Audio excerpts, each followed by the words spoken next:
Need to customize a report, build a chart, or do some deeper analysis? Exporting any QuickBooks report to Excel gives you the flexibility to work with your data your way. Welcome back to Guide with Samuel. First, run the report you need, like a profit and loss or balance sheet. Once it's on your screen, look for the button in the top right that says Export or Download. You will usually have two options, Export to Excel or Export to PDF. Choose Export to Excel.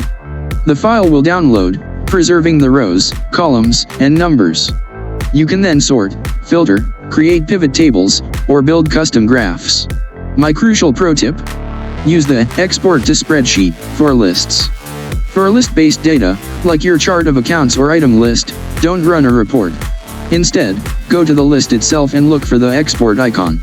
This gives you a clean, simple spreadsheet of just that list, perfect for bulk reviews or updates. Break your data out of QuickBooks and into the limitless world of spreadsheet analysis. What's the first thing you do when you get financial data into Excel? For more guides on powerful reporting, please subscribe. Thanks for watching. I'm Samuel, and I'll see you soon.